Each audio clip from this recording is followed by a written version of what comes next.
do a roll call. Mr. Arcuri is here. Mr. Bova is here. Mr. Brodsky is here. Mr. Core is here in the room. Mr. Coyne, are you out there? I see one phone icon. Oh, that's probably Joe again. Yeah. Okay, no Mr. Coyne. Mr. D'Elia, yes. Mr. Ford is here. Yep. Mr. Lewis, Luke, you out there? No. Mr. Karam. He's one of the. Here. Okay, great. Okay. Mr. Mutolo. No. And Mr. Sampson, yes. Ms. Cesny, yes. We do have a quorum. We're ready to go. Great, thanks. You have the March 15, 2021 draft minutes in your packet. Is there a motion to approve? Second? Second. Thank you. Any corrections, deletions, additions?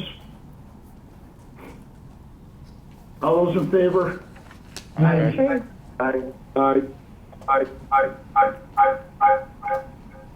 Okay, there's a lot of eyes right there. Okay. Have enough ayes. Yeah, he said. The first item on our agenda is a resolution and award for construction contract. You have the draft in your packet. Is Eric taking care of this? Yes. Go ahead. By the way, I'm going to give the recap real quick. So this is for the Southern Reservoir Access Bridge, which is down off of Pleasant Street. We had a $200,000 construction budget out of project number 21-07B. We had 12 bidders come in for this project. We had a pretty good spread. The three lowest bidders had a spread of less than $11,000 between them, so it was pretty tight down at the bottom end. Overall, bids ranged from $199,969 up to $473,360. So we do have a recommendation of award from our contracted engineering firm who pulled together the plans for this to Jablonski Excavating. They fulfilled all the necessary requirements of the bid. We also have worked with them in the past and had good experience working with them. This is also a minority-owned business, which helps our state MWBE participation. That's all I had to say on this topic. and this was also reviewed at the Capital Projects Committee meeting with a recommendation that the board approve it. Any questions or concerns for Eric? Someone care to move the motion as presented? I'll make the motion. Thank you. Second. You got that, Pat? Yep. Thank you. Any further comments, questions, concerns? All those in favor? Aye. Aye. We didn't get that list of ayes. I'm sorry, what's that? You get the echo this time. Oh, yeah, no, that's fine. Okay. Anybody opposed? We already voted on this, Pat. I forgot where we are. We have a 9-0 vote. We're on item 5. Yeah, great. Thank you, everybody. Next item is an award for professional engineering services. Eric? Yep, for sure. This was the other item that came out of our capital committee meeting. This award recommendation is for CNS engineers to provide construction phase services related to the bridge project. There is specialty material testing, submittal review, and also a specialty structural engineering component to this project that we should have on-site representation for. And they have familiarity with the project. They came in with a time and expense-based contract, so we will only pay them based on the time that they spend on site with a not to exceed of $28,196. That's what I got for this one. Any questions or concerns for Eric on this? Is this within the $200,000 budget? No, this was outside of that, covered under like our professional services Okay. line item. And this was also reviewed by the capital committee, I should add. Yes. Any other questions or concerns? Someone move the resolution as presented? Rocco Sure. and Mark?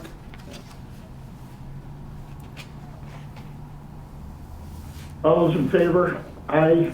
Aye. Aye. Anybody opposed? Thank you.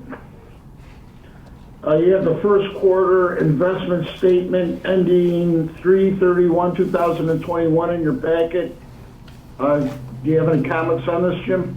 No, just, this is the quarterly investment statement that we provide the board under requirements under public authorities law. It shows the balances of our investments, any income or expenses associated with this. But so this is the first quarter, and we'll keep providing these statements on a quarterly basis. And you need an approval Yes. of this? Yes. Any questions for Jim concerning this statement? Someone care to move it for approval? I'll second. All right, Mark moved it. Bruce and Rocco. Okay. I'm just looking Any at the hands waving. other comments or concerns? All those in favor? Aye. Aye. Anybody opposed? Thank you. Committee reports, finance. Yes, in your packet, I believe you received the February and the March monthly financial statements. At the end of March, our water sales was down just under budget, about $120,000. So we're hoping that we can recover a little bit. Consumption, if you recall, we had a terrible January month. We've recovered from that. We were down 13% consumption compared to last year. We're now down 6.7%, so we recovered a little bit, so we're moving in the right direction. And then cash flow, we've recovered that. If you recall, we were down $1 million at the end of January. We're only down about a little over 600,000, so we're again moving in the right direction. Any questions for Jim regarding the finance reports for those 2 months? Thanks, Jim.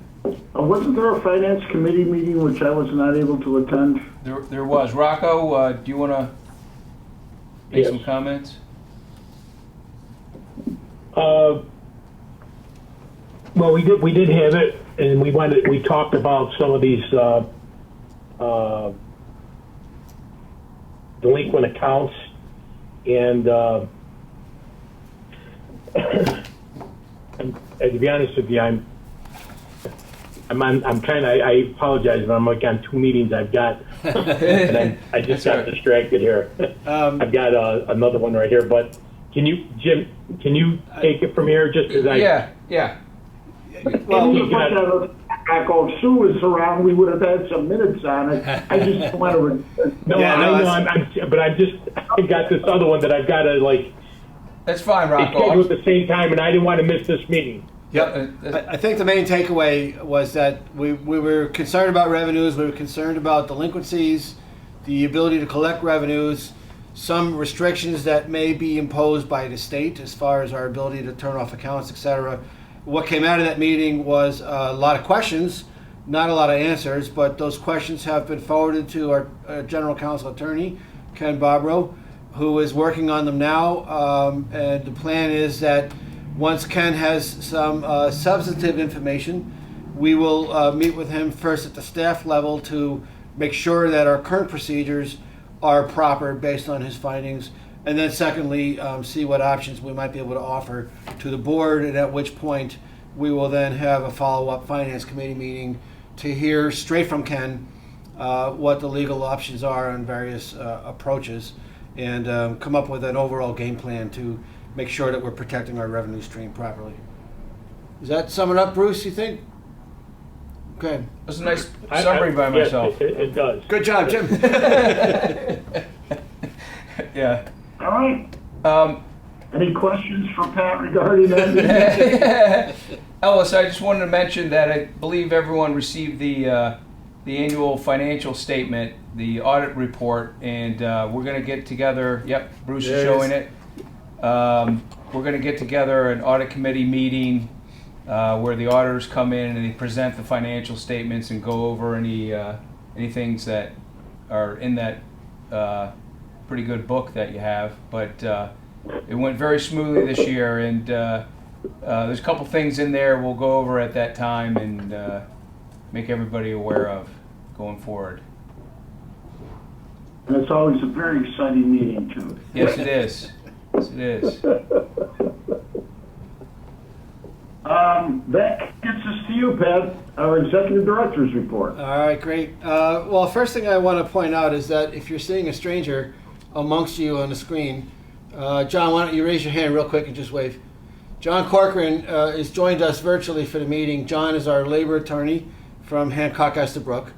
And last meeting, when you folks voted to extend the contract for a year for our one of our bargaining units, known as the Management Employee Association, during the course of discussion, there was some indication that the board might want to hear directly from Mr. Corcoran as we move ahead and open up more complete negotiations with both of our bargaining units, since they both are now back into a situation with expired contracts. So that will happen at the end of this meeting. We'll move to executive session. And what I wanted to also clarify is that once we go to executive session, board members can all stay on the screen. Only employees here in the room will be leaving. Unfortunately, I think my comments last time were misinterpreted, and 3 board members signed off when I asked everyone to leave. So we ended up losing our quorum. It was lighthearted, innocent mistake. So I just want to clarify that when we get to executive session, everybody on the board should stay connected and tuned in, and only employees present in the room will be leaving, as well as our cameras. So in the meantime, a couple of quick updates before we get there. I thought I would provide an update on the COVID situation here. We were fortunate enough to have an arrangement made with the Oneida County Health Department to have the ability for us to be deemed essential workers and sign up for COVID vaccinations on a link that they created, where they allowed all of us to sign up first before it opened up to the public. So none of our people that wanted to get the vaccination got locked out. And the first shot was about a month ago. The second shot was 2 weeks ago. So for about 40 or so of us that did it through that particular program, tomorrow will mark day 14 after the second shot, which is considered at that point full protection, which is the only reason why I'm not wearing my mask with Mr. Core in the room, but I believe you're also vaccinated. Oh, yeah, it's mine. So other employees have gotten vaccinations on their own, So we can take and some have actually had the illness and have natural protection, as well as had the illness and a vaccination. So as of right now, we're still compiling the list, but out of 80 or so, 82 employees, it looks like we're at roughly 60 or so employees that are now fully protected. Puts us at, I think, about 75% of the workforce.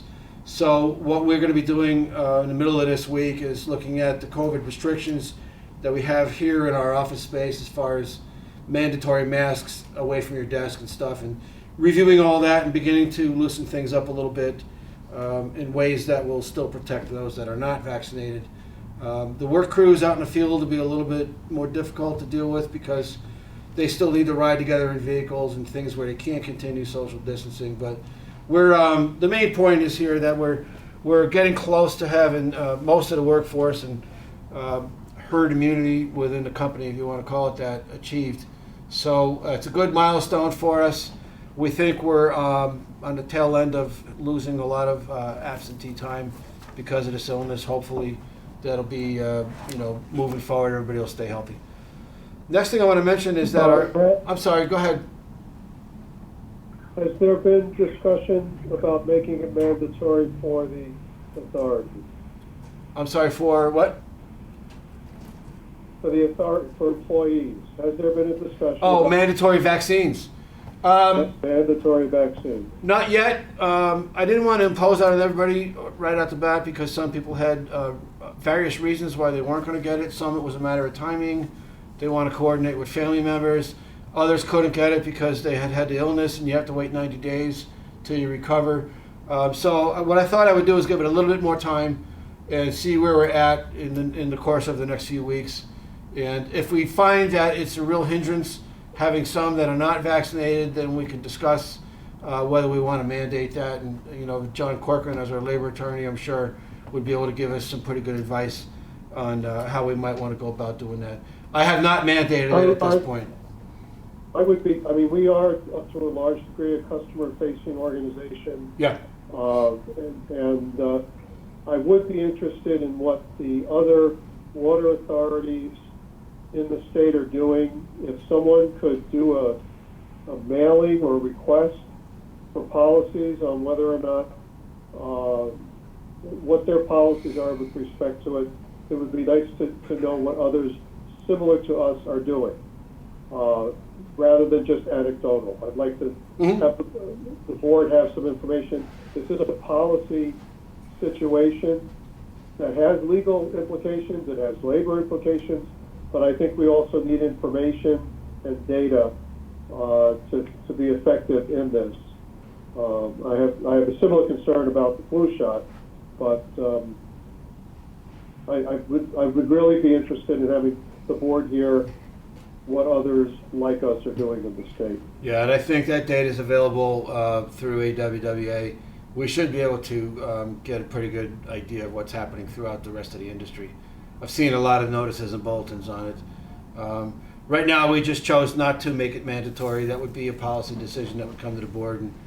And we're still at this point waiting for the second shots to have everybody in on it. But I'll have that information for you shortly, Bruce.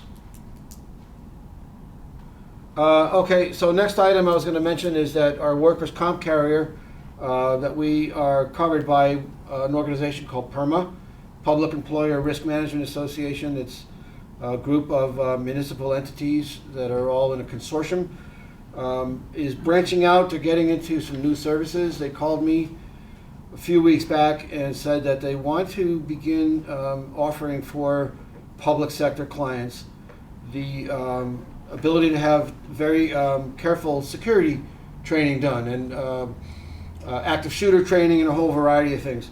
So rolling it out as a new service, they asked if we would be willing to be a pilot program free of charge.